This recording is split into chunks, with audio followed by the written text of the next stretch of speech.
அனைவருக்கும் வணக்கம். நம்ம டெய்லியும் ஹிந்தி நியூஸ் பேப்பர்ல இருக்கக்கூடிய முக்கியமான செய்திகள பத்தி பார்க்குறோம். இன்னைக்கு என்ன செய்திகள் இருக்கு அப்படிங்கிறத பார்ப்போம்.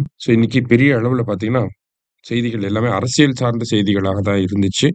இங்க DRDO does release trials of long range glide bomb அப்படின்னு சொல்லி குடுத்துருக்காங்க. டிஆர்டிஓ பொறுத்தவரைக்கும் பார்த்தோம்னா, இந்த கிளைட் பாம் அப்படிங்கிறது அதாவது ஒரு ஜெட்ல இருந்து லான்ச் பண்ணக்கூடிய பாம்ஸ் வந்து நம்ம கிளைட் பாம்ஸ் அப்படின்னு சொல்லி சொல்றோம். இந்த கிளைட் பாம் டெஸ்டிங் அப்படிங்கிறத பண்ணியிருக்காங்க. அது எதுக்கு கீழ பண்ணியிருக்காங்க அப்படின்னு பார்த்தோம்னா, கௌரவ் அப்படிங்கிற இந்த கிளைட் பாமோட டெஸ்டிங் அப்படிங்கிறது நேத்து நடந்திருக்கு. சரிங்களா? இத SU-30 MKI அப்படிங்கிற இந்த ஜெட்ல இருந்து லான்ச் பண்ணி டெஸ்ட் பண்ணி பார்த்துருக்காங்க. இதோட அக்யூரசி வந்து 100% அக்யூரசியோட இருந்துச்சு. வித்தின் 100 கிலோமீட்டர் ரேஞ்சுல அப்படிங்கிறத நமக்கு குடுத்துருக்காங்க. சரியா? கௌரவ் அப்படின்னா என்னன்னா, ஒரு கிளைட் பாம் அப்படிங்கிறத ஞாபகம் வச்சுக்கோங்க. டிஆர்டிஓ ரீசென்ட்டா இத டெஸ்ட் பண்ணியிருக்காங்க அப்படிங்கிறது தெரிஞ்சுக்கோங்க. சரிங்களா?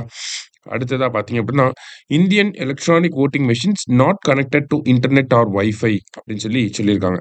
சமீபத்தில யுஎஸோட நேஷனல் இன்டெலிஜென்ஸோட டைரக்டர் துல்சி கபாட் அப்படிங்கிறவங்க என்ன சொல்லியிருப்பாங்க அப்படின்னா, எலக்ட்ரானிக் வோட்டிங் மெஷின்ஸ் எல்லாத்தையுமே நம்மனால ஹேக் பண்ண முடியும் அப்படிங்கிறத சொல்லியிருக்காங்க. ஓகேவா? They are vulnerable to hacking அப்படிங்கிறத சொல்லியிருப்பாங்க. போன வருஷம் கூட பார்த்தீங்கன்னா, நம்மளுடைய ஈலான் மஸ்க் இருக்கார் இல்லையா?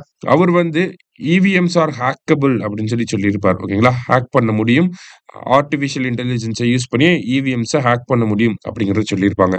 ஸோ இந்த ஒரு ஸ்டேட்மெண்ட் அப்படிங்கிறது இந்தியாவுல ஒரு பெரிய ஒரு ஒரு டவுட்ஸ வந்து கிரியேட் பண்ணுச்சு. அதுக்கு இந்தியன் எலக்ஷன் கமிஷன் வந்து ரெஸ்பான்ஸ் வந்து குடுத்துருக்காங்க. என்ன ரெஸ்பான்ஸ் குடுத்துருக்காங்கன்னா, இந்தியாவோட எலக்ட்ரானிக் வோட்டிங் மெஷின்ஸ் அப்படிங்கிறது இந்த ஒரு மெக்கானிசம் அப்படிங்கிறது பார்த்தீங்கன்னா, ஃபுல் அண்ட் ஃபுல் கால்குலேட்டர் எப்படி ஒரு கால்குலேட்டர் எப்படி இயங்குதோ, அதே மாரி தான் நம்மளோட எலக்ட்ரானிக் வோட்டிங் மெஷினும் இயங்கிட்டு இருக்கு அப்படிங்கிறத சொல்லியிருக்காங்க.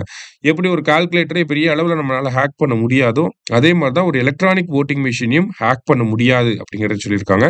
அதே மாதிரி இந்தியாவோட எலக்ட்ரானிக் வோட்டிங் மெஷின் அப்படிங்கிறது லீகல் ஸ்க்ரூட்டனிய தாண்டி வந்திருக்கு அப்படின்னு சொல்லியிருக்காங்க. லீகல் ஸ்க்ரூட்டனி அப்படின்னா, உச்சநீதிமன்றத்தில இத பத்தி விரிவா அனலைஸ் பண்ணி டெஸ்ட் பண்ணதுக்கு அப்புறம் தான் நமக்கு இருக்கு. அத வந்து அப்ரூவே பண்ணியிருக்காங்க அப்படிங்கிறத சொல்லியிருக்காங்க. அதே மாரி பொலிட்டிக்கல் ஸ்க்ரூட்டனி அப்படிங்கிறதுமே மோர் ஆர் லெஸ் அச்சீவ் பண்ணிட்டாங்க. ஓகேங்களா? Political scrutiny in the sense நமக்கு எல்லா அரசியல் கட்சிகளையுமே இன்வைட் பண்ணுவாங்க. ஒவ்வொரு எலக்ஷனுக்கு முன்னாடியுமே எல்லா அரசியல் கட்சிகளையுமே இன்வைட் பண்ணி இவிஎம் ஓட வொர்க்கிங் எப்படி இருக்கு? இந்த voter verifiable paper audit trail அப்படின்னு சொல்லுவாங்க. இந்த மிஷின் விவிபேட் மிஷின். இங்க பட்டன் அமுக்கணும்னா யாருக்கு பட்டன் அமுக்கணும்ங்கிறது இங்க 7 செகண்டுக்கு வந்து தெரியும். சரிங்களா?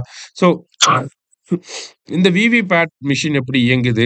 அ பதிவான வாக்குகள் இருக்கும். ஒரு நாளைக்கு இப்போ ஒரு 100 ஓட் பதிவாயிருக்குன்னா, இந்த 100 ஓட்டு தான் நமக்கு இவிஎம்ல இருக்கா அப்படிங்கிறதெல்லாம் செக் பண்ண முடியும். சரிங்களா? இந்த மாதிரி ஃபெசிலிட்டீஸுமே நம்மளோட எலக்ட்ரானிக் வோட்டிங் மெஷின்ஸ்ல வந்து இருக்கு அப்படிங்கிறத வந்து ஒரு ரெஸ்பான்ஸா வந்து சொல்லியிருக்காங்க. சரியா? இந்தியாவோட எலக்ட்ரானிக் வோட்டிங் மெஷின் அப்படிங்கிறது ஹேக் பண்ண முடியாது அப்படிங்கிறத தான் இந்த இடத்துல அவங்க சொல்லியிருக்காங்க. சரியா? இன்னைக்கு செய்தித்தாள்ல இருந்து முக்கிய செய்திகள பார்த்திருக்கோம். நன்றி.